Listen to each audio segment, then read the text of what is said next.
We borrow money from Chinese peasants to buy the things those Chinese peasants manufacture. The U.S. Vice President J.D. Vance keep on talking about this China just is a land of peasants destined to make cheap shoes and toys. And this siege that is organized by a few states, one is China and the other is Qatar, and they're organizing an attack on Israel legitimacy.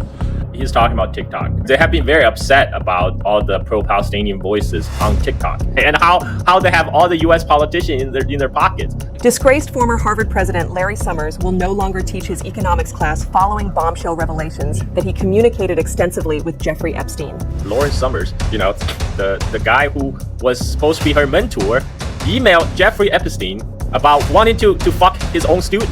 If some in the Chinese government want to slow down the global economy through disappointing actions and through economic coercion, the Chinese economy will be hurt the most. And make no mistake, this is China versus the world. Some of these U.S. elite, they don't even drink their own Kool-Aid. They start believing their own propaganda about China. The Dutch government is taking control of Chinese-owned semiconductor manufacturer Nexperia.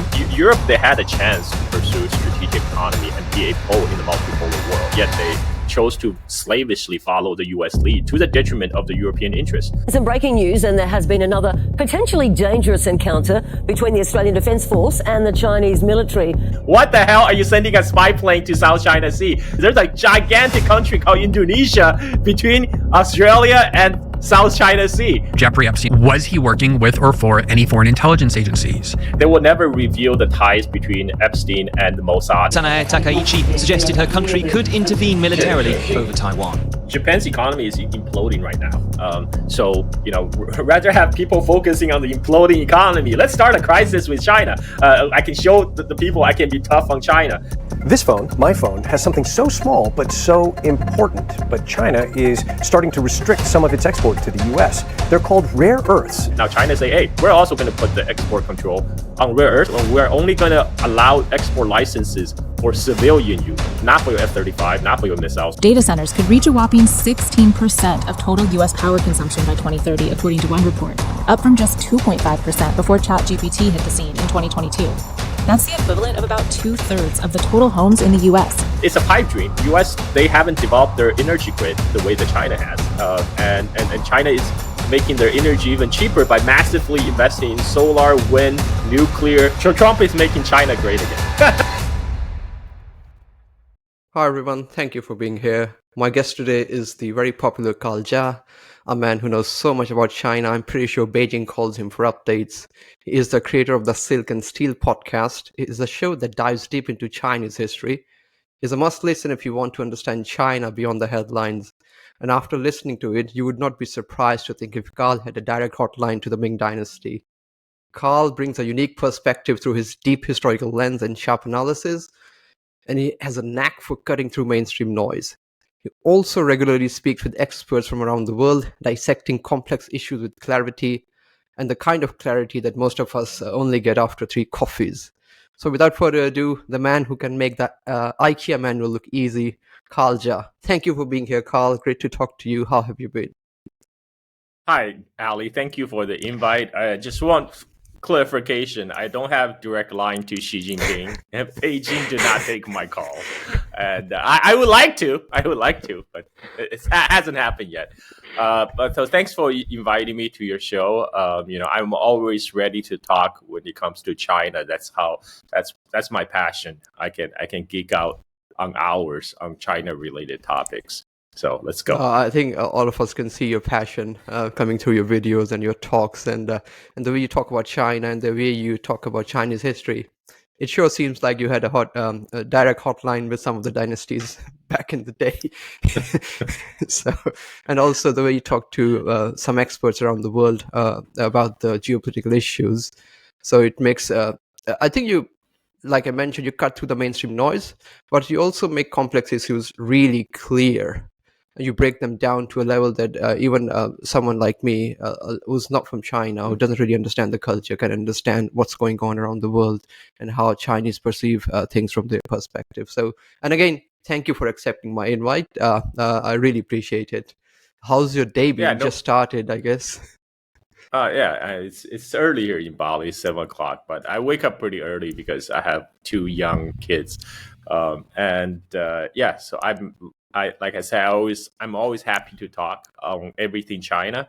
As for speaking plain English, I owe that to my high school English teacher, Miss White, in Illinois Science and Math and Science Academy. She told us, just write in plain English. You don't need to use flowery words. You don't need to use a big SAT words.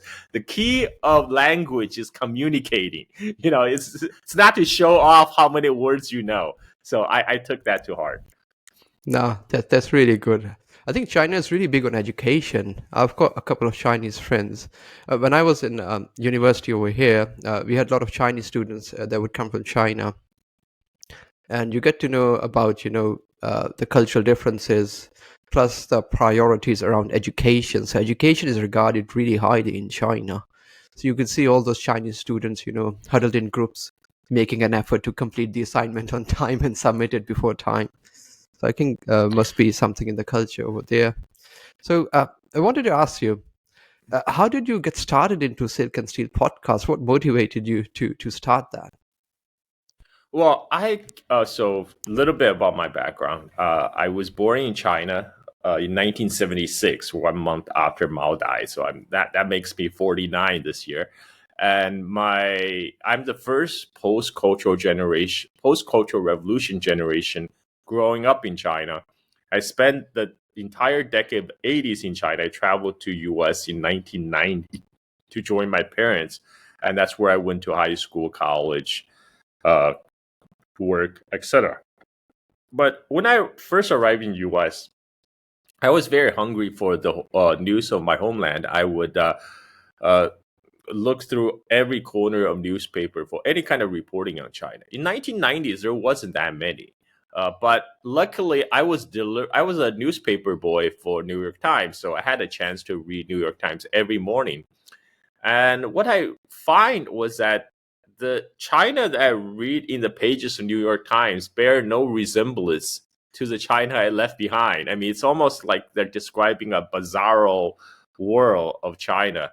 And I at that time, I chalk it off as the Westerners just do not understand the mysterious Orient, right? They just don't get China. So I still took their words for their reporting on the rest of the world. And around 2000, that's when I first started working. I came across this American expat magazine that was based in Moscow. It was founded by Mark Ames and Matt Taibbi, before Matt Taibbi went mainstream. And they often talk about mainstream reporting on post-Soviet Russia. Now, that's an area I was also interested in. And what Matt Taibbi will basically say, everything is from a template. Like, he had done reporting for, Moscow Times and some other English language media on Russia. And he said, basically, I would have this, I would have a story that I was supposed to do an interview for in Uzbekistan, but I would have the story all written up on the plane, on the way to Tashkent. I just need to fill in some blanks of the names of the people I'm supposed to interview. So that's when I recognize a pattern. I recognize it's not just China, and it's not cultural misunderstanding. This is a standard reporting of Western media on what they perceive to be either enemies or potential adversaries. And it's always fun. It's a deliberate propaganda campaign aiming towards the English-speaking audience. And right around 2017, 2018, during Trump's first term, the whole anti-China hysteria got cranked up to 11. And at that time, I felt compelled to speak out as a person who grew up in China, who still have deep cultural, familial tie with the country. I felt I need to share from a Chinese perspective what I know about China. And somehow, my shit posting online gave me a large following on Twitter. And so that's when I branch out into YouTube. And then I was invited to a show, actually by the same people who started Exile magazine in Russia. So Mark Ames and John Dolan, they started their own podcast called Radio Warner Podcast, where they cover conflict all around the world. And one time through their Facebook page, I saw they were going to do an episode on Chinese history, on the Taiping Rebellion, the deadliest civil war in the 19th century. So I volunteered myself. I said, hey, I saw that you guys are going to do an episode on China. Is it okay? Is it cool if I join you guys? I would love that. And they took me up on the offer. They called. We had a talk, and they really like what they hear. So they invited me to co-host that episode on Taiping Rebellion. And then afterwards, I keep on getting invited to talk about China topics. And at one point, Dr. John Dolan said, hey, you know what, Carl? You should start your own podcast. You are natural. So then I thought, hey, why not? And that's how the Silk and Steel podcast got started. And then, so because I just thought it was important to share from a Chinese perspective. A lot of the, especially in the English language medium, a lot of time you just hear these bunch of white guys who barely speak any Chinese and pontificating about China, mostly out of their own imagination, because first they can't read Chinese, so they're not connected to the whole literary tradition of China, and what little they know, they found their very small circle of contact, and mostly a lot of Chinese people with certain neoliberal leanings that's already, that tell them what they like to hear. And so I aim to break that echo chamber of conversation on China in English language media. Hopefully, I made some impact. No, thanks for that. Do you see the narrative changing in the Western media? And I'm sure you must be talking about Gordon Chang, who's written so many books on China's decline, and none of the prediction has come true yet. Also, Peter Zeihan. Peter Zeihan is also, I'm not sure if any of his predictions is going to come true or not. Yeah. But yeah, Gordon Chang is a funny character. Yeah. After every couple of years, comes up with a book and predictions, and nothing transpires. Yeah. I almost feel sorry for him because, I actually came across a YouTube clip where he talked about his upbringing, because he was talking about how he was not accepted as a half Chinese person because his dad was Chinese and his mom was, Scottish or something. And then he talking about trying to fit into the American society with like a Chinese name and a Chinese face. And then he talked about he had a difficulty relationship with his own dad. I think there's a lot of Freudian stuff going on because I think he projected his own difficult relationship with his dad toward his relationship with the whole country of China. And he has been writing books on China's success, collapse since 2001, and he has been keep on updating the dates. And this is kind of the kind of shizzle reporting of Western media on China. China is presented both as facing imminent collapse, yet at the same, so it's very weak, and yet at the same time, China is a imminent, clear, and present danger to the Western civilization. This is a classic fascist propaganda. The enemy is simultaneously weak and collapsing, yet at the same time is all menacing and must be countered. But just like the Nazi propagandist said, you repeat the lies 1,000 times, becomes truth, and that. Unfortunately, that does have an effect on their intended audience, which is mostly the Anglophone world. People in the imperial core basically have been subjected to relentless Cold War propaganda for decades now, and people don't even realize it. I think for people who live in former Soviet Union or China, a lot of people know how to read between the lines. They understand government media represent a certain point of view, right? And so they know how to read between the lines. So, but a lot of people in the West, they just, it's really weird because now the legacy media's credibility at all-time low. A lot of people are starting to distrust legacy media. Yet they take everything the legacy media about China as true. It's really weird. It's like people know the U.S. State Department lies about its perceived enemies all the time. Yet they all stick to the U.S. State Department lines on China. I think a lot of that is due to ignorance because people just don't know any better. Not many people have traveled to China, have experienced China. And even some people who do, they come with a lot of preconceived notions and a lot of baggages. And it's I highly encourage people do check it out, even for the China haters, at least understand what you're hating about. Seeing is believing. Go to China.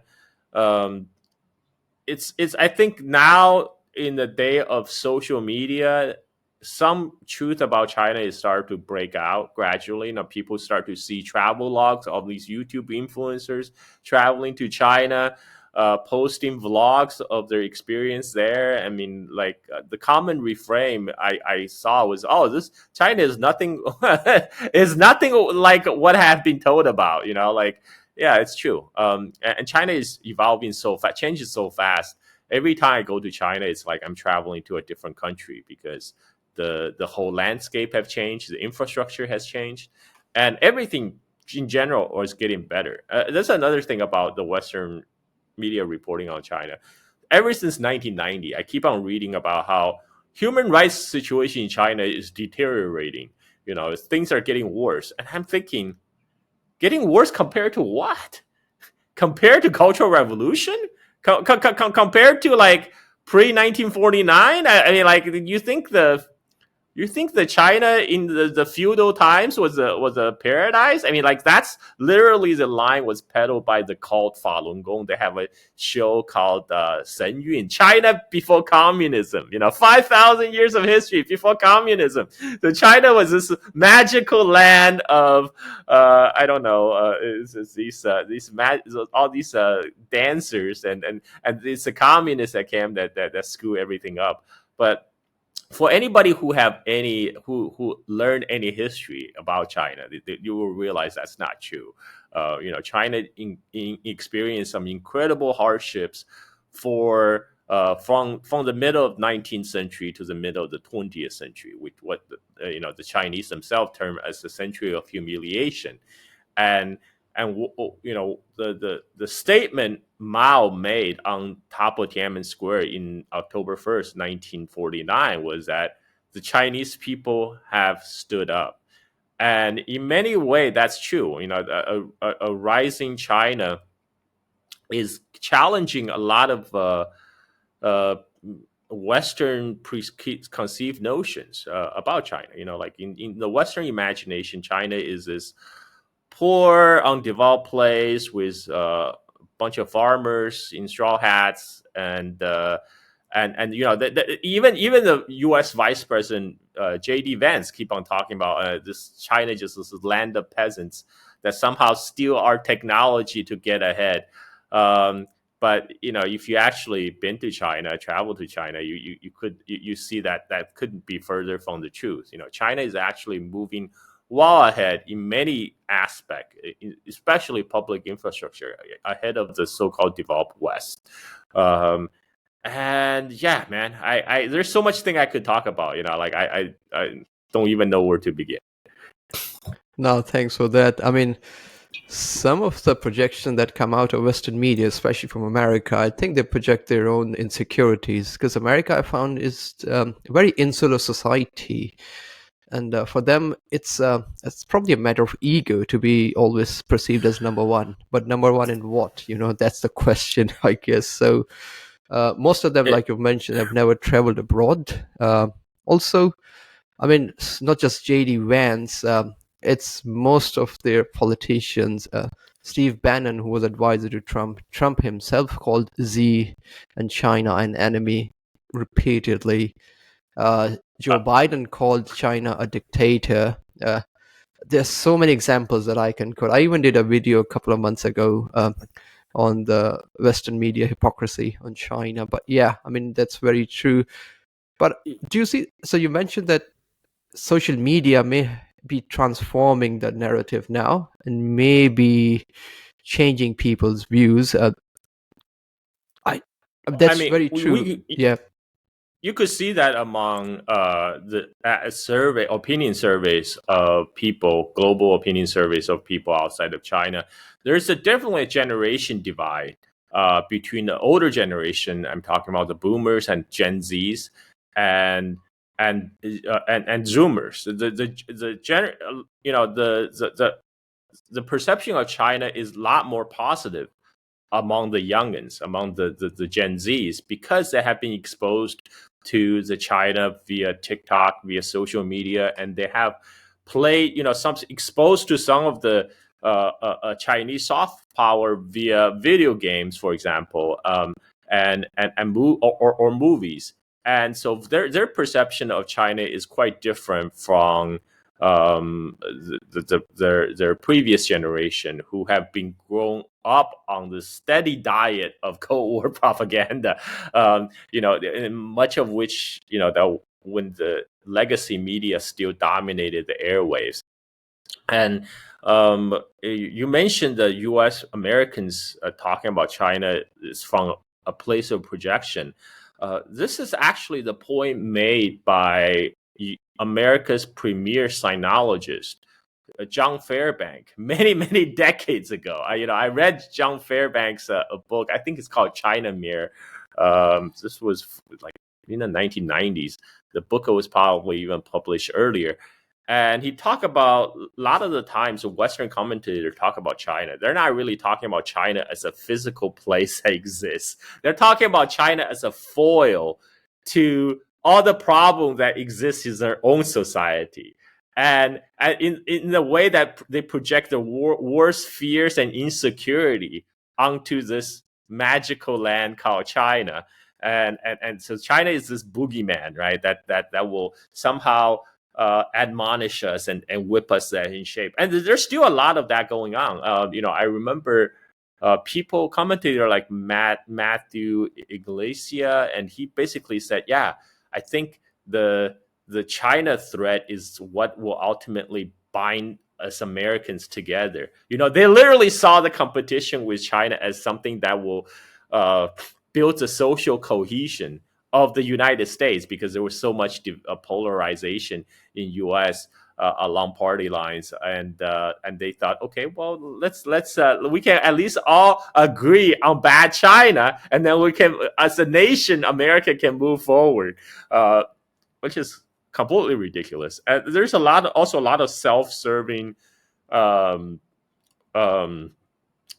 grift about China. Like U.S. ultimately is still ruled large part by the U.S. military-industrial complex, and they always have a bone to pick with China because it's profitable, because creating the U.S.-China tensions that ensure the steady stream of cash coming to the coffers of the arms manufacturer and their lobbyists in Washington, and that now has expanded to some of the big tech capital in United States. If you look at some of the most vehement China hawks, you have Alex Karp, the co-founder of Palantir, right? He recently was talking, right now this is an existential race between China and US on AI. We cannot afford to have China win this AI race. And so I posed a question. So your question is really, who should win, Palantir or China? Well, I think the choice is clear. But a lot of these guys, these Silicon Valley tech bro, they're doing this is to fuel the incipient AI bubble. I don't think they even necessarily care about real US-China competition. What they really care is the bottom line, which is to continue to get government's money and other people's money to fuel into this AI bubble, which they have created and profited from. And this is why, not to mention, a lot of this Silicon Valley tech bros like Palantir, they are deeply embedded with the U.S. military-industrial complex. Now it's no longer MIC, it's Mickey Mac. It's a military, industrial, intelligence, academia, what media, congressional complex. It gets incredible, and the big tech is very much embedded in part of the as part of the government surveillance. They to justify the competition with China. That's why the U.S. public must accept increasing surveillance, handing their data to the Palantir, for example. It's very, very self-serving, but also very dangerous, because United States and China, they don't have to be enemies. Like President Xi Jinping said multiple times, the world is big enough for both U.S. and China. But the problem is a zero-sum mentality that infected a lot of elite in Washington. They are, the only world they could conceive is a zero-sum world where America primacy takes precedence over everything. But really, when they say America first, America number one, American primacy, what does that mean, really? That really means they themselves, as the elite of the U.S. society, remain on the top, because they're not really talking about average Joe six-pack from Michigan. Those people are not really benefiting from the American hegemony that much. In fact, now the empire has come home to roost in many ways. That these Wall Street and Silicon Valley elite, they treated average people in U.S. no different than they look at people in the global South, just as raw material to extract wealth from. And at the same time, they have to distract the populace from all the class divide in U.S. by creating these enemies. Whether it's immigrants or China. It's those people, this bad hombres, that you have to worry about. Not us, not the Wall Street guys who has been running things for decades, have been hollowing out the economy, create a highly financialized economy. That's the root of all the problems. But don't worry about us. Worry about China. China is out to eat your lunch. No, that's very true, especially the deindustrialization of America, moving towards financialization and Wall Street people getting most of the money. So basically, that's like you mentioned, treating their own people as global South people. Also, the Silicon Valley or the tech startups, Alex Karp is one, and the person who developed VR goggles, he's now into AI, military weapons, and he was on Joe Rogan, and I've seen him on other shows as well. He was actively touting China as a main threat. That's why we need more funding to develop more advanced weapons. Also, because there's more profit in weapons. I mean, imagine if all of that money could go towards building their own infrastructure, roads, schools, libraries, all that kind, hospitals, all that kind of stuff. But they want to commercialize all that through private equity. So I don't think people over there care, or even if they care, I mean, there are not many choices for them to vote the elites out, I guess.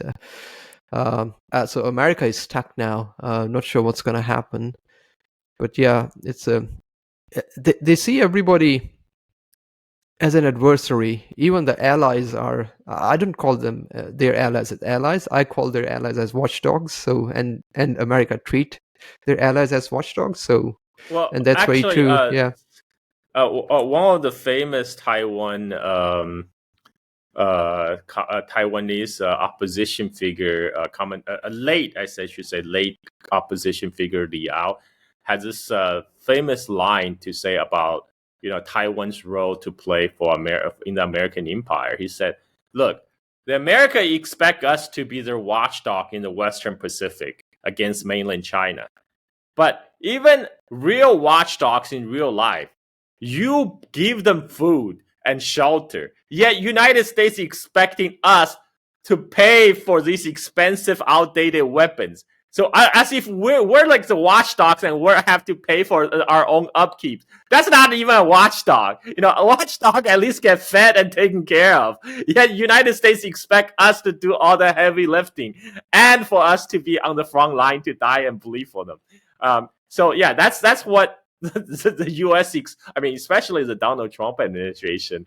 They want everybody to pay for the privilege of serving the U.S. empire, which is causing a quite bit of friction right now. Before with people like Obama, they can still put on a pretense. This is like we are democratic partners, alliance. Now, the thing I like about Trump is he just totally ripped off the facade and shows that emperor has no clothes. And this is what, this is why a lot of liberals don't like Trump, because he exposed the imperial system for what it is. It's just naked aggression and demanding tribute from everyone.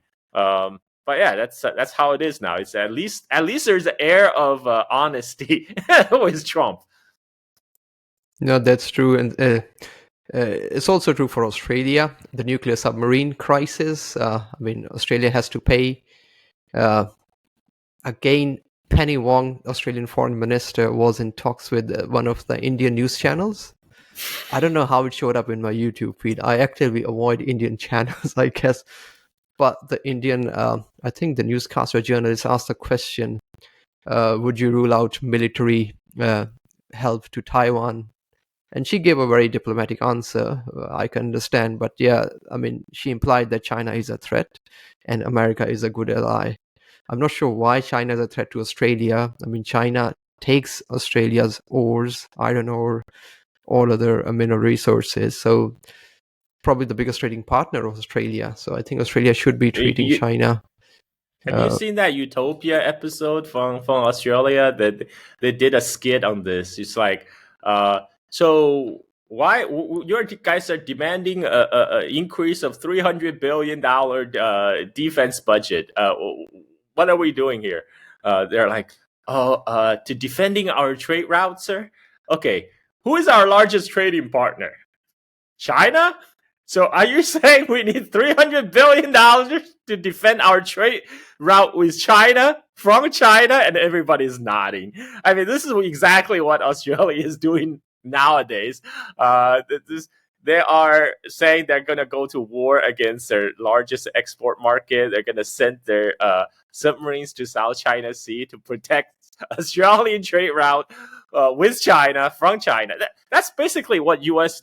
Navy's so-called freedom of navigation is doing, by the way, because their claim is always, we're there because South China Sea is the world's most important shipping lane. We're there to protect, to keep clear the vital international shipping lane. What they don't tell you is 80%, more than 80% of the maritime traffic going through South China Sea is either to or from China. So it's actually, South China Sea is actually a very vital trading sea lane for China. So U.S. Navy's claim is really they're protecting the trade with China from China.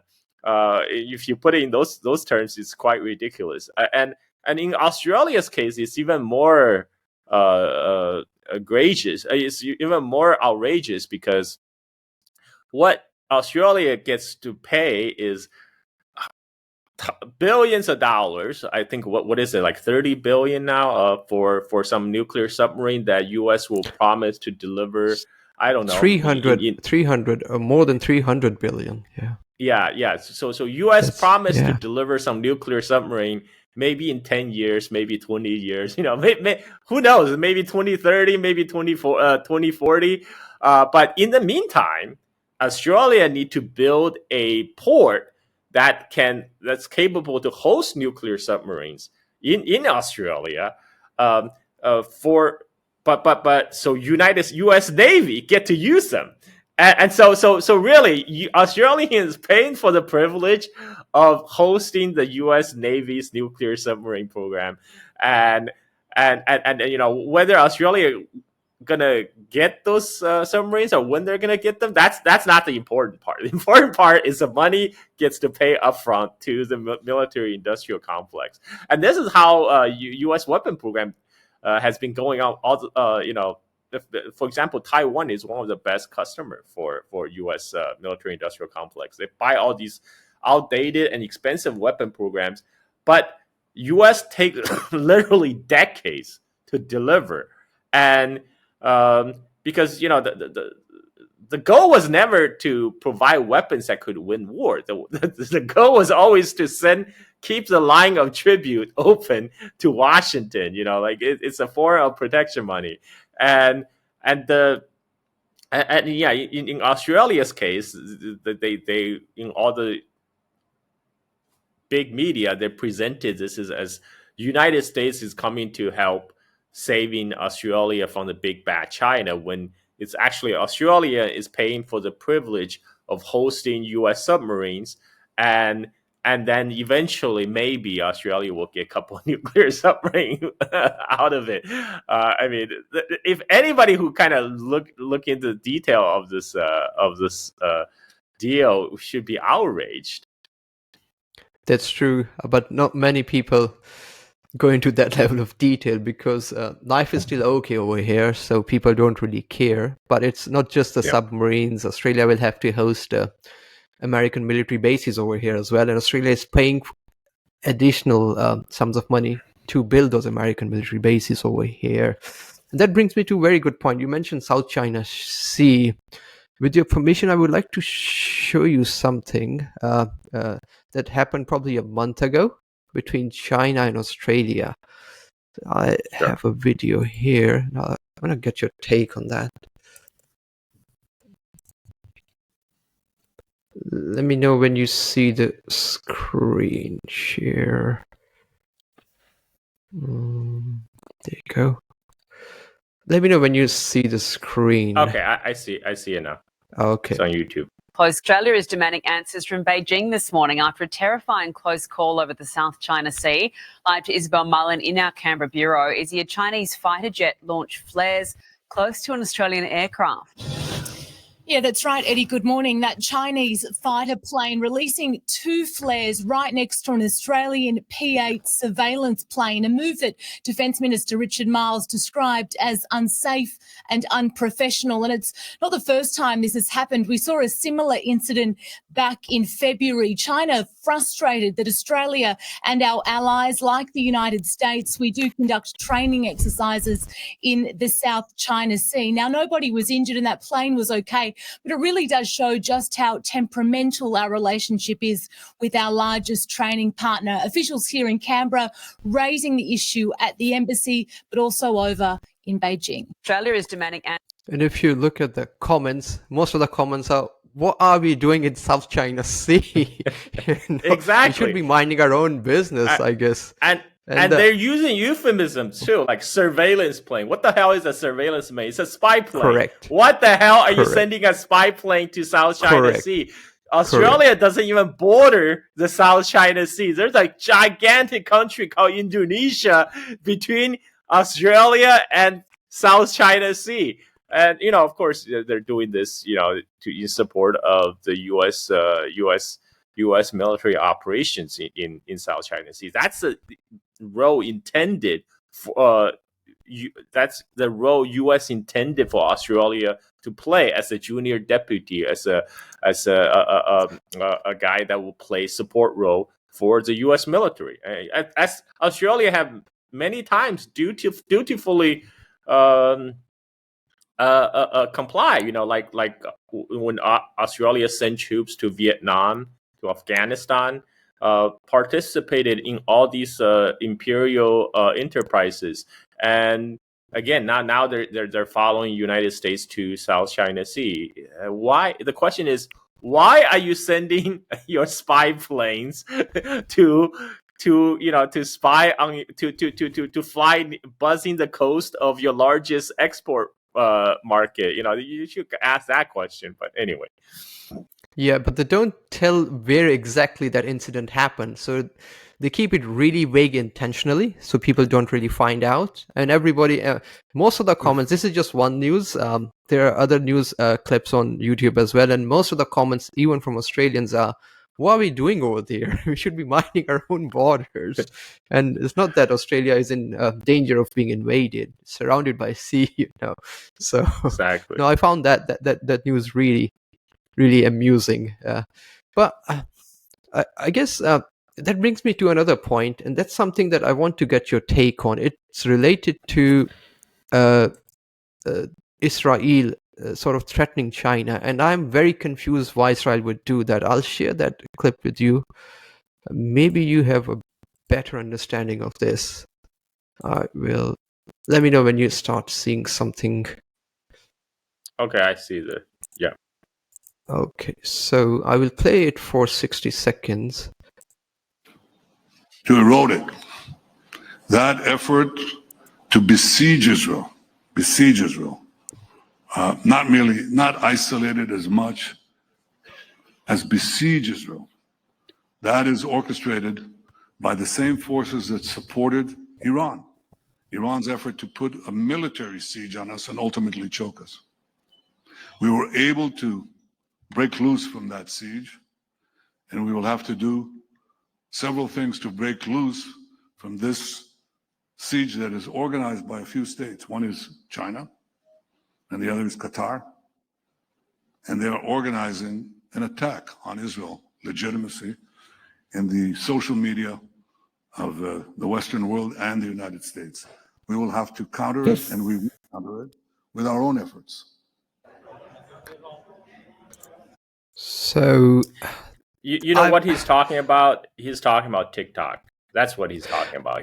Because they have been very upset about all the pro-Palestinian voices on TikTok, and so Israel is one of the biggest supporters of Trump administration's attempt to take over TikTok from its Chinese ownership. And Bibi actually went on record of saying TikTok is, after it's been sold to American or quote unquote American ownership, it's going to be the best weapon we have. I mean, this is, of course, he always make it Israel seems a victim here, but it's about TikTok. They're not happy that they're losing the narratives on the social media, and there was a lot more pro-Palestinian voices on TikTok than other social media platforms. So of course it's a Chinese plot. It's a nefarious Chinese plot to target Israel. When actually, in fact, is because even Israelis government itself is posting their own war crime videos daily on those social media for everyone to see. I mean, like, it's for majority of the people around the globe, they still can tell right from wrong, especially when it's so present so starkly and staring them in the face. No, I agree with you. I think it's regarding social media and TikTok. But the thing that I found really strange was China has mostly stayed away from internal conflicts or all these wars in the past, and is trying to stay away from here as well. China has business in Israel, so it's a partner, trading partner, or business partner of Israel as well. But to openly criticize or challenge China at this point, when Israel is not a superpower yet, they might be a superpower in future when they get rid of the native population.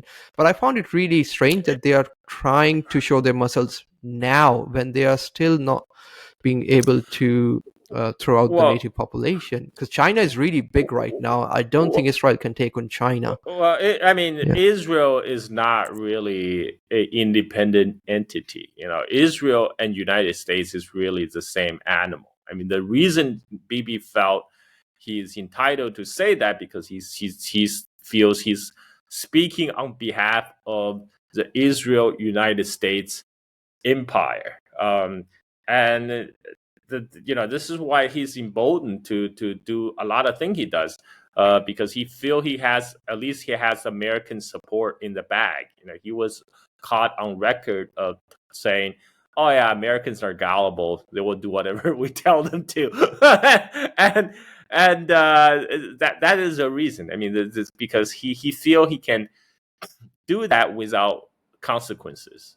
But I think we're gonna see things gonna change because especially with the recent China's using its leverage on rare earth in the trade war against United States, that shows China could, if China choose to flex its muscles.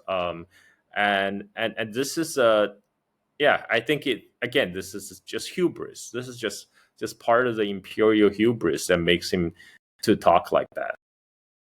No, I agree. I mean, most of the clips or videos that circulate on social media are, like you mentioned, are from those Israeli army, and then people around the world get to see those clips. And then there are some clips that are circulated from other parties as well. So I think, like you mentioned, people are smart and wise enough to make their own judgment, which is why I found it really strange that he was.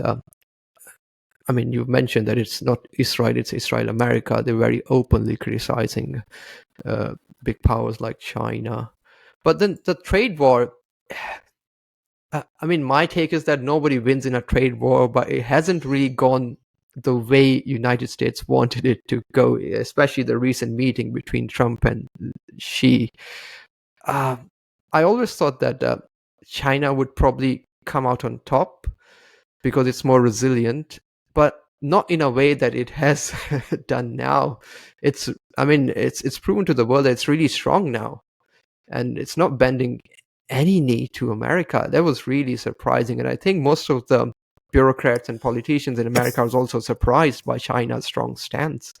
So, yeah, what's your take on? Yeah, they were surprised because they did not expect China to push back.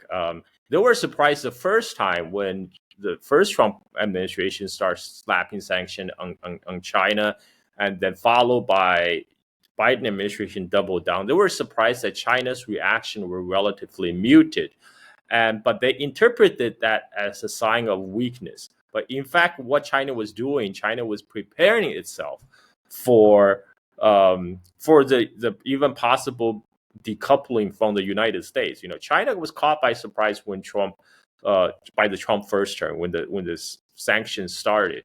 But then they had 7 years to prepare themselves, to wean themselves on any kind of external dependencies on U.S. and its vassal states. And now it's at the point, finally, it was ready to flex the muscle on the issue. This took by United States by surprise because they didn't expect it.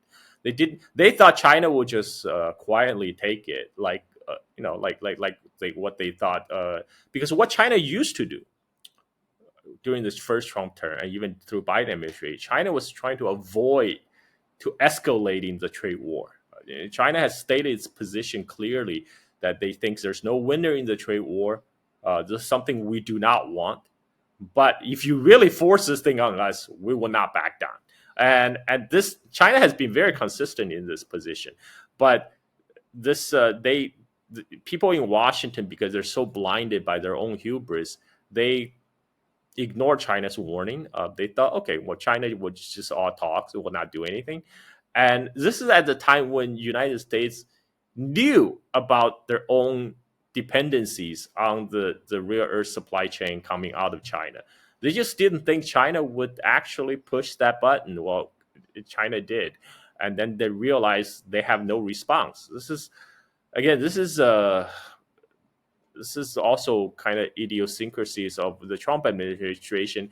They thought by placing this tariff war, pursue the tariff war against everybody will just bend the knee, and they will be able to declare a great victory.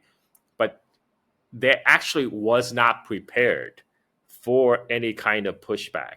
China has been preparing for 7 years. United States just expect everybody to roll over. So I mean, of course, this is a result, and China has shown that it's ready for the worst case scenario, which is completely decoupling from the United States. They're okay with that. They're going to be hurt. the trade with U.S. still makes up about like something like between 1.5 to 3% of the Chinese GDP. So that's still going to hurt, but it's not fatal. It's something that China can easily weather, can stand, and in the meantime, China can live without United States, and they're willing to make that decision. But on the other hand, U.S. has not really prepared for a complete decoupling from China, especially when Pentagon still depends on a lot of its raw materials and components coming out of China. And now, guess what? China has placed the export control on the rare earth, and they're putting up very rigorous. They're turning the table around. It used to be United States putting countries on entity lists and limit, what they can get. Now China say, hey, what's good for the goose is good for the gander. We can play that game. We're also going to put the export control on rare earth. We're going to trace where those shipment goes. So there will be no third-party transshipment, and we're only going to allow export licenses for civilian use. It's okay if we can provide rare earth magnets to your car industries, but not for your F-35, not for your missiles. Your military industrial complex will not get our rare earth, and tough luck. And this is why U.S. Scott Bessent went ballistic, because they didn't expect China would play that card. No, I agree. 100 deals in 100 days. I don't see any deals being made in 300 days is also Scott Bessent, the Treasury Secretary, he said that multiple times that they're fighting a good fight on behalf of the world against China. It's not America against China, it's the world against China. He mentioned that in a speech. And he also said that IMF and World Bank should coerce or should take steps to curb Chinese economic principles. But IMF and World Bank don't really have any hold on China because China doesn't really have any developmental loan. So I'm not sure what are they talking about and how do they. That's something I don't understand. In this day and age, when you can get information so quickly, people still believe what you American politicians say. It's puzzling to me. It's puzzling to me. I mean, so I think some of them, some of these U.S. elite, they even drink their own Kool-Aid. They start believing their own propaganda about China. This is why they're so woefully unprepared. If they had just taken China's warning seriously, they knew this would happen, and they somehow in their mind, China is still this nation of peasants who will, destined to make cheap shoes and toys for us. Yeah. China is fast coming out of that phase and going into technological development. I mean, China is already number one in terms of EV production and renewable energy products production. It's fast becoming number one in semiconductor and chip production. I mean, look what America has done. Nvidia lost all its market in China. And Jensen Huang mentioned probably 6 months ago that if America keeps doing what it's doing, Nvidia is going to lose its market. And that's exactly what happened. So they're shooting themselves in the foot. Exactly what happened with Nexperia. And Nexperia is a very, very interesting case. So Wingtech bought Nexperia in 2018 or 19. June 2025, America tells Netherlands that it will place restrictions on Nexperia if Nexperia doesn't replace the Chinese CEO. September 2025, Netherlands takes control of Nexperia, invoking Goods Act or something like that. But then early November, Nexperia says it cannot fulfill its obligations to its clients because they cannot provide chips now. Because most of the chip semiconductors, MOSFETs, all those kind of semiconductors are produced in China. So everybody freaks out. Then Trump and Xi meet. And then 19th November, Netherlands backs off. It's just a ridiculous thing to pursue on behalf of America. It's like what I say. I mean, America treats its allies as watchdogs and not even allies. And now I mean, that's Netherlands is left red-faced now. I mean, this is absolutely ridiculous for Netherlands and for America also. They gained absolutely nothing except proving that China is more powerful. I mean, I keep saying that Trump is probably the best thing to happen to China, I guess, in terms of China proving its strength. And Americans don't realize that. Again and again, they expose their weaknesses. Yeah, Trump is making China great again. Yeah, Trump is making China greater. China is already great. He's making China Exactly. greater. Exactly. But yeah, I mean, Europe, they had a chance to pursue strategic autonomy and be a pole in the multipolar world. Yet they chose to slavishly follow the U.S. lead to the detriment of the European interests. The whole war in Ukraine that cut off EU from cheap source of energy, Russian gas. And now they're following America's lead to antagonize one of their biggest trade partner, China.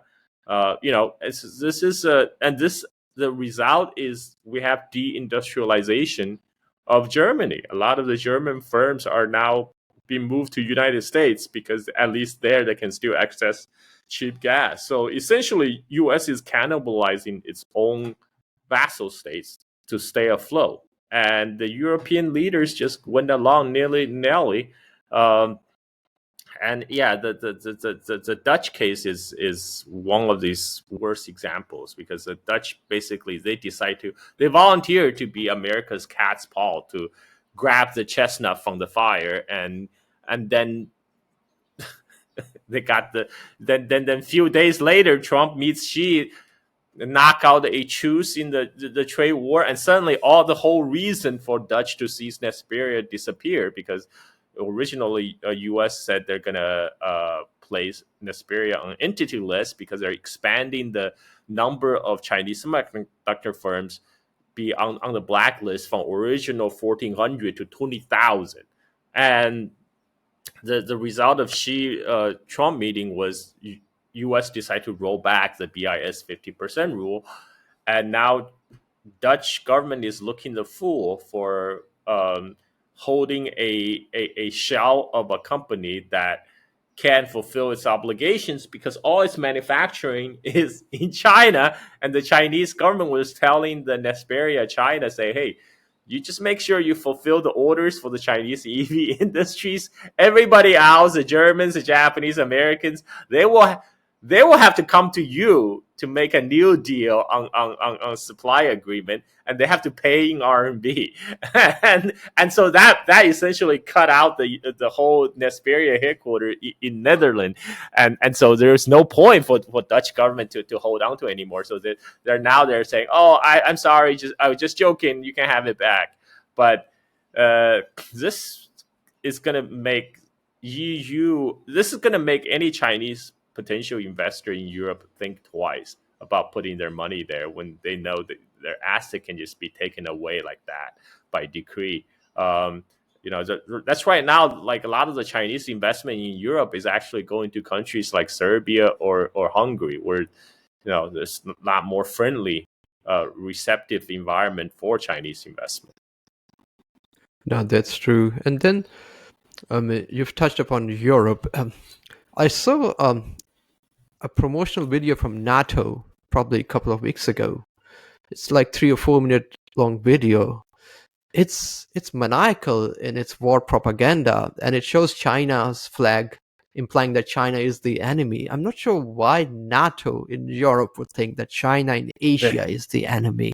And then some of the implied messages was that NATO needs to expand in Asia as well to defend democracy and freedom. But that video is absolute war propaganda. It's horrific the way they've produced it, and they've also shown Middle Eastern people as enemies as well, riding horses. So Europe is fully, that's why I think Western civilization is a myth. They have always been fighting with each other and against Asia as well. They can't live without fighting. Whereas China, but I think, I think like the one reason Europe is hitching its destiny again on the American bandwagon is, I think a lot of the European elite still sees themselves fundamentally as part of the white world with United States, right? It's a garden versus a jungle, and they gotta protect their precious garden. But I'm sorry, jungle is gonna win. I live in a jungle. I live in a valley jungle. I know how fast jungle can grow back. It only takes one rain, one good rain, the jungle will come back and take over. And but they're fighting a losing battle. I mean, because even the gardener Joseph Borrell admitted, he said the 500 years of Western domination is coming to an end. You know, before we had the great divergence with the age of colonialism, imperialism, leading to industrial revolution that happened in England, that allowed the West to kind of catapult itself to be the dominant player on the Western stage. But today, a lot of the countries in the global South, particularly China, has industrialized. So there's no, and they're cutting, and China is catching up and even surpassing technologically. So now it's the West do not have the unique edge anymore, and now it comes down to a game of a pool of human capital. China has plenty of human capital, and this is a fact that's really hard for a lot of the Western elite to swallow, because they're so used to be on the top. They cannot envision a non-Western, non-white power like China to rise, to rise to rival them and even surpass them. And so they're fighting this rear guard action, and unfortunately, I think the harder the struggle, the harder they're going to make the situation for themselves. So what happened is U.S. and Europe right now, they're trying to build a wall around themselves. Because in a way, they're trying to revive the Cold War, because they thought, okay, we saw how Cold War 1.0 play out. Soviet Union collapsed, we triumph. So, all we got to do is to contain China, to build a wall to keep out the Chinese influence. But what they don't realize, China is very different from Soviet Union. First of all, economically, China is much, much bigger. China is now the manufacturing superpower of the world. So when U.S. and Europe are building the wall, they're building the wall around themselves, while the rest of the world are powering ahead, and they're just going to be left increasingly more technologically behind. That is my prediction. I think, because in terms of market, the market outside of U.S. and Europe is much, much bigger now. BRICS has a bigger economy than the G20 at this point, and than the G7 at this point. And that trend will only likely to accelerate. And if they do, bring back the Cold War, it's a U.S. and Europe that's going to be, that's going to go the way of Soviet Union, not the other way around. No, that's true. And but I wanted to learn about how China has made such rapid progress. I was searching for books. I mean, one of the best books that I found was The New China Playbook by economist K.U. Jin.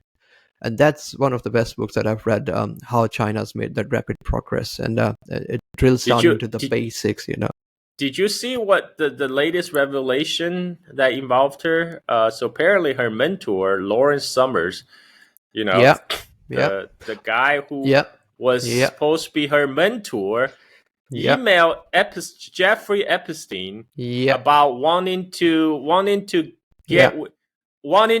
fuck his own student, right? I mean, like, that was so wrong. Like, this is this whole thing.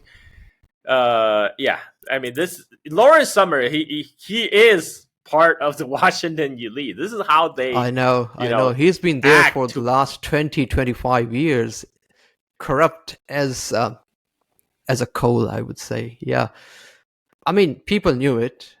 People in the university knew it. Nobody talks because in their culture, it's sort of accepted. I mean, that's what I believe from the outside. I don't live in America, but from outside, as an outsider, what I feel is that these kind of things are acceptable in American culture, I guess, and it's prevalent. And then they get into positions of power.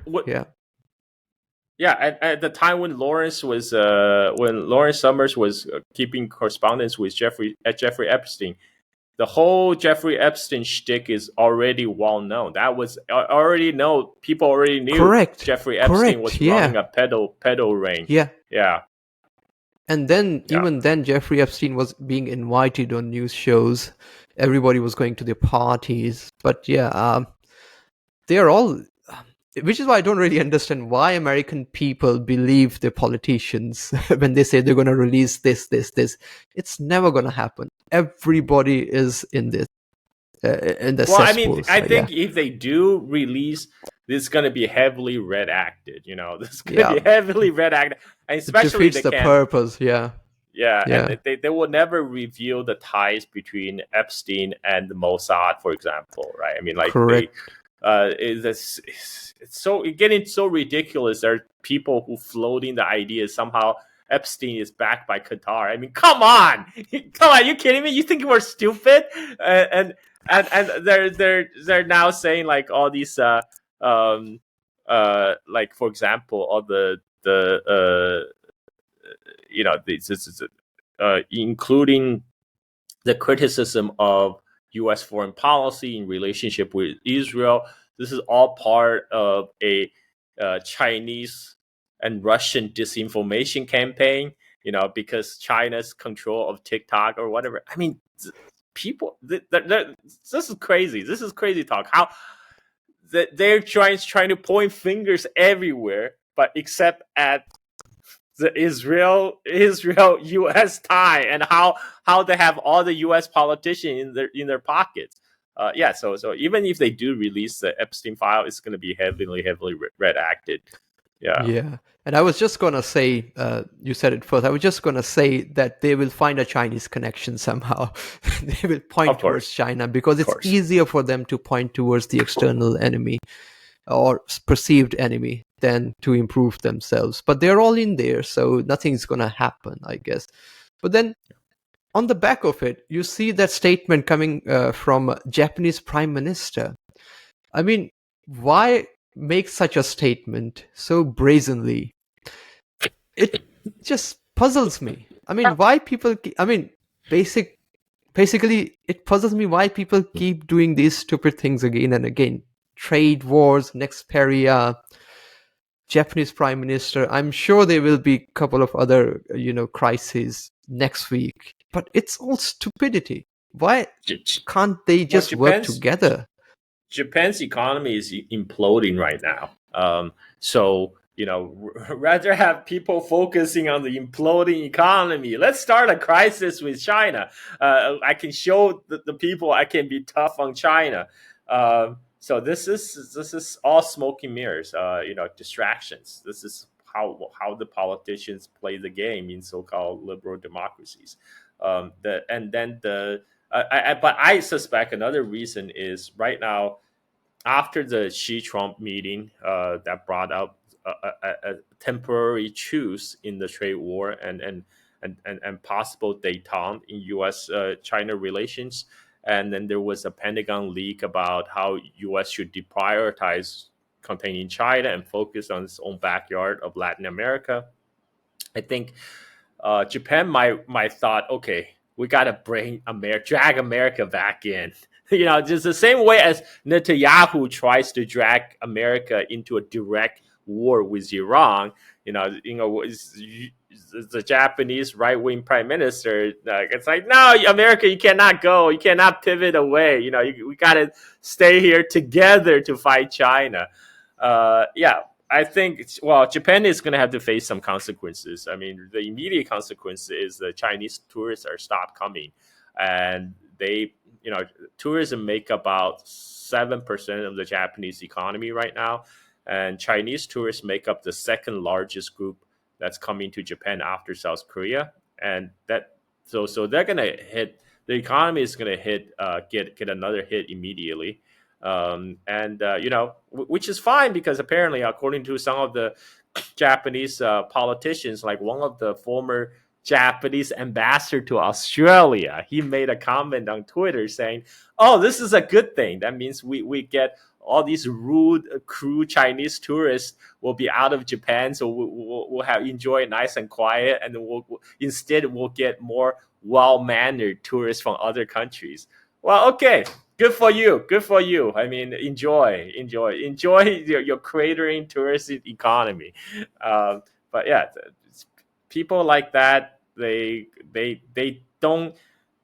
only look to score cheap points. Doing this grandstanding or photo ops. They don't. Do they really care about what happened to the Japanese economy? Apparently not. Do they care about like what's going to happen to ordinary mom and pop shops in Japan that depend heavily on tourism? Apparently not. Just like the U.S. elite don't really care about the average American working class people. That's true, and the same argument can be made for Okinawa, which used to be an independent island. I mean, so in a way, if you're making that claim against Taiwan, there's a claim against your own, island as well. So, well, the reason Japan sticks the most of the American troops on base in Okinawa is precisely because they don't really see Okinawa as their own. That they always see Okinawans as some kind of second-class citizen. We don't want Americans on our home island of Japan. We don't want them in Tokyo. Let's stick all these crime committing Americans in Okinawa so they can rape up Okinawan high school girls instead of high school girls in Tokyo. It's very unfortunate. Unfortunately, the people of Okinawa have to deal with this kind of dual colonial overlord of both the Japanese government and the American military. Yeah. No, that's true. And America has more than 800 military bases around the world. I mean, and still people think America is a force for good. I mean, it can be. I mean, if it wants to be. But the thing that puzzles me the most is... That's a key. Yeah, if it wants to be. Exactly. Yeah. I mean, imagine if all that money goes into development, infrastructure, all that kind of stuff. So China is growing through trade, Belt and Road Initiative, all that kind of stuff.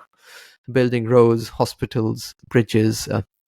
Even in Africa, it's doing a lot in terms of building railways and railway tracks so that two parts of Africa can, you can have trade between the two parts, I guess. But, I mean, America, I'm not sure why. I'm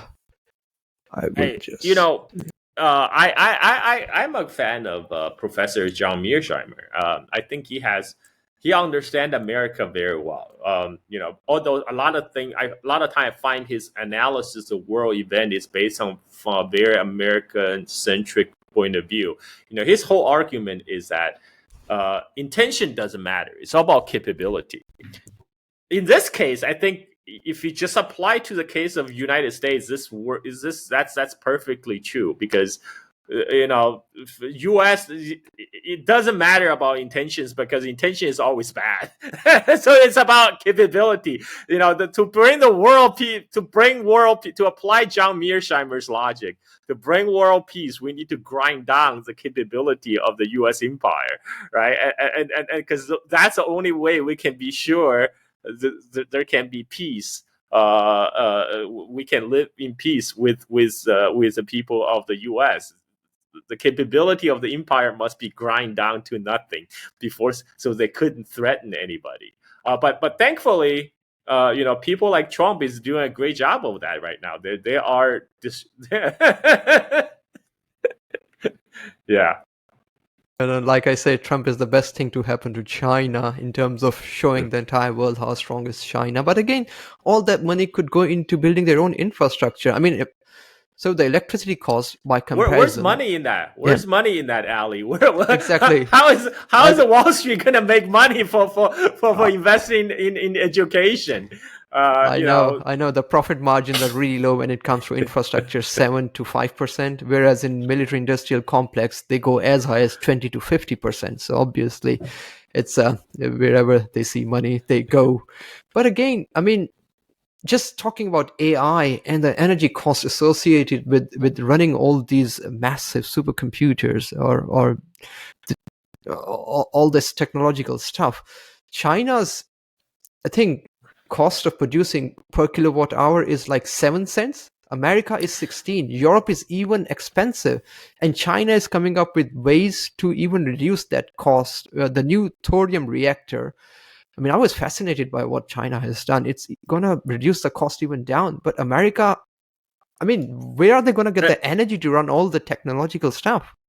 The thorium nuclear reactor was actually first developed at Oak Ridge Lab in United States, but for whatever reason, they decided U.S. nuclear industry decided that's not the way we're going to go. So the whole project was mothballed until a NASA scientist posted the whole plan on the internet, and the Chinese look at it and say, this is interesting. Maybe we'll give it a go. And after 10 years or so, Chinese made it work. And see, this is a lot of Hopi and Copian right now from the likes of Peter Zihan and his ilk is like, oh, but China can't do innovation. United States will always go bring 0 to 1, right? Well, it doesn't matter if you can't put those innovation into real world applications. Like solar panels, for example, all that technology was also first developed in the United States.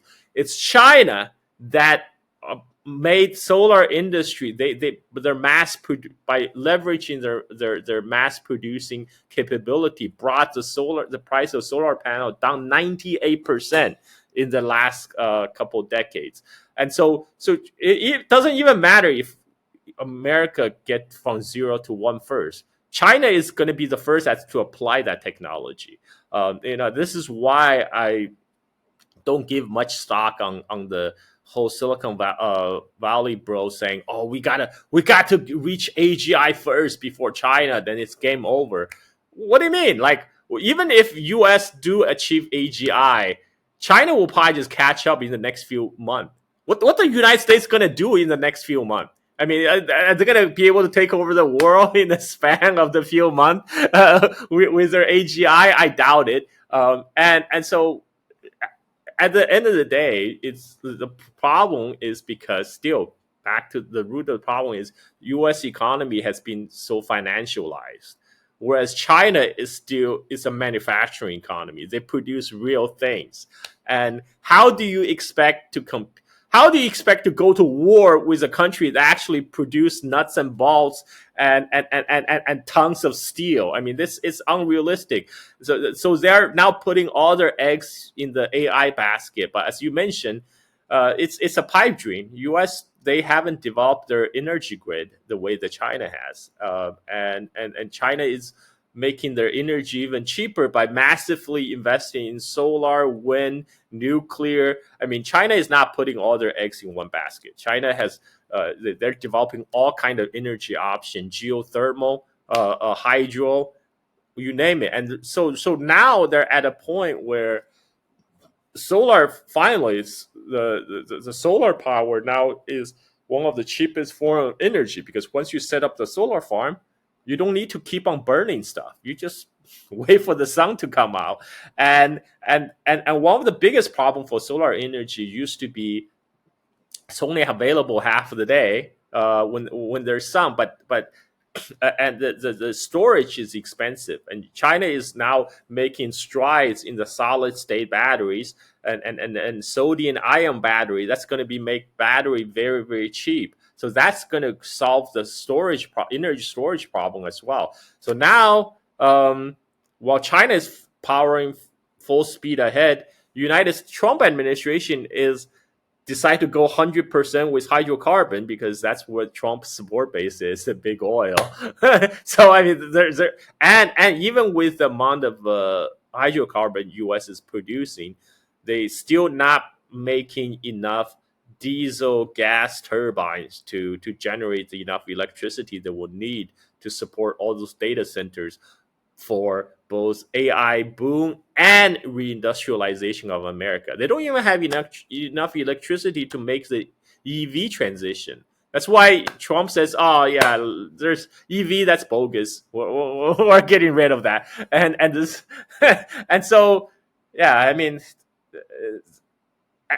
and people like the Trump base and much of America right now, they don't really believe in science. This is not a nation that believes in science anymore. And China is still very much a country that believes in science and applies science. So this is why I said times and times again, there's really no true US-China competition. I mean, you're competing in what? You're competing in human capital? No, China produces 50% of the world's leading AI talent. And they graduate 4.5 million STEM graduate every year. And what are you competing in energy? No, China has they have the cheapest electricity price right now. They have massively upgraded their electricity grid, and you're competing in infrastructure, and you forget about it.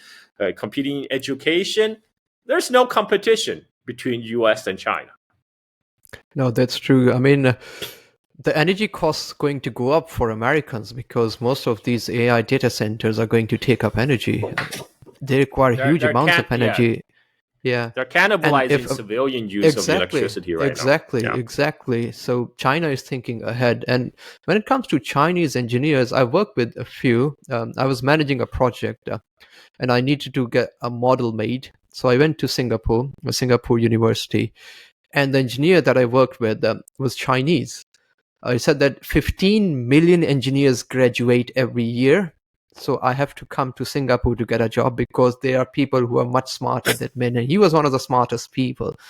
And just to give you an example on cost parity. So I was in New Zealand managing that project. It was New Zealand's largest infrastructure project when it comes to water, wastewater. The turnout cost was $1 billion. So the code that I got to make a physical model made for some small, part of that engineering aspect was 100,000 New Zealand dollars. I said, that seems really expensive because I think it can be done really cost effectively. So I sent requests around Chinese universities, Singapore universities, Malaysian universities. So I got a reply back straight away from Singapore University from that same Chinese engineer. He did everything for $15,000 and went way beyond what I requested. It was really efficient the way he did it. I even went to see the model and ran testing with him. So I was very impressed with the way he's worked on these kind of things. And it was his mentality to be efficient, not waste cost on unnecessary things, that impressed me the most. But again, when you see technological innovation, you see Indonesia buying fighter jets from China. Who else? I think Bangladesh buying fighter jets from China. Even though I'm strictly against war, when it comes to war, my brain just shuts down. I don't understand why people wage wars. There are better ways to grow together. Trade is probably the best way. But again, most of the technological innovation is so in the past. Obviously, 5,000 years of history. Paper, Chinese innovation, gunpowder, magnetic compass. I can go on and on about Chinese innovations. They had a rough period, lean patch. They've come out of it. So they started from scratch, 1970s, I guess. But innovation is going to catch up. You can't really keep a nation down if it's in their culture to be innovative and, let's say, efficient. I'm not sure. I mean, right way. now they're sustained by this racist belief that somehow Chinese people will unable to innovate the way that white people could. But I mean, as China continue to grow, the one area where U.S. will always lead China will be the copium production. The copium and hopiums production will go through the roof. People like Gordon Chan and Peter Zehan that will always find a market. There will be more of them selling the same goods to the people who wish to hear what they like to hear, which is, U.S. is just doing fine. China is going to collapse. We don't need to worry about it. And yeah, I'm fine with that. Actually, I'm fine with that. But have they not seen the infrastructure development that's happened in China? The bridges, the buildings. Did you see that? Yeah. Did you see that when recently there's a Chinese bridge collapsed because the landslide fell on it? So many people were celebrating. So many people were celebrating in the so-called collective West.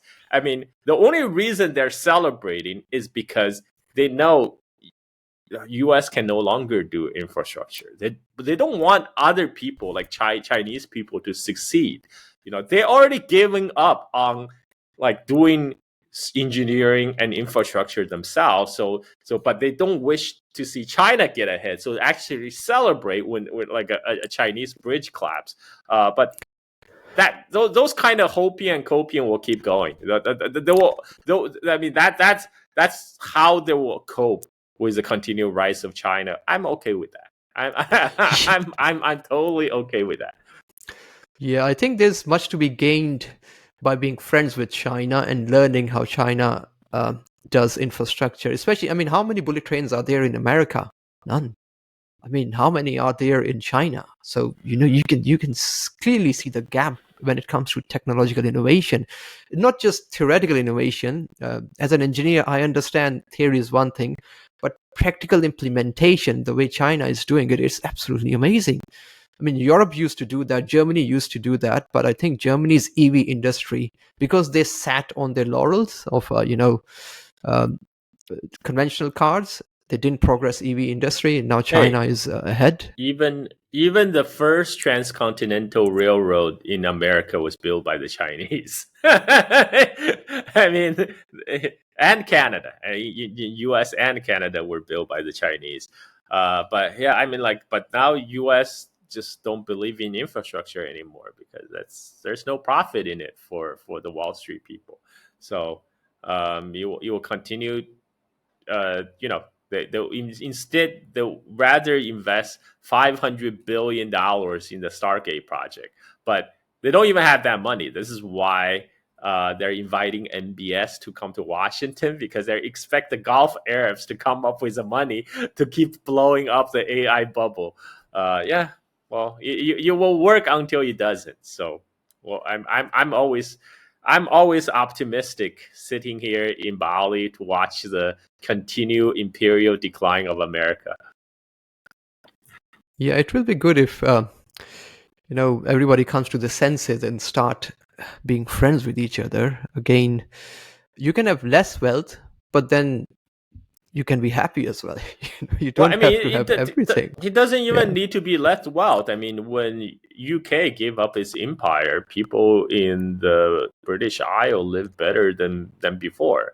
I mean, there's no correlation between the actual living standards with empire. And right now, the U.S. empire is actually a burden that draws away resources from much needed investment in infrastructure and education in the American society. And I think without the empire, U.S. can still be a very wealthy place because it has U.S. still have tons of resources. If you just learn to deploy all that resources more intelligently, not to develop weapons of war and promoting rampage around the world. No, that's true. That's true. All that technological smart brain can be utilized in other areas as well. But I don't see industries coming back to America. I don't think that's going to happen. I mean, they shot themselves in the foot when they started, pushing industries out of America. There's no way they can catch up with China, let alone China. I don't think they can catch up with Vietnam anymore. Yeah, I agree. By the way, Ali, I gotta go. My son just That's came okay. here Thank you very looking much, for me. Carl. I really appreciate your time. I really appreciate it. Thank you for being such a nice guest. And Sure. I'll stop recording now. Sorry. Okay.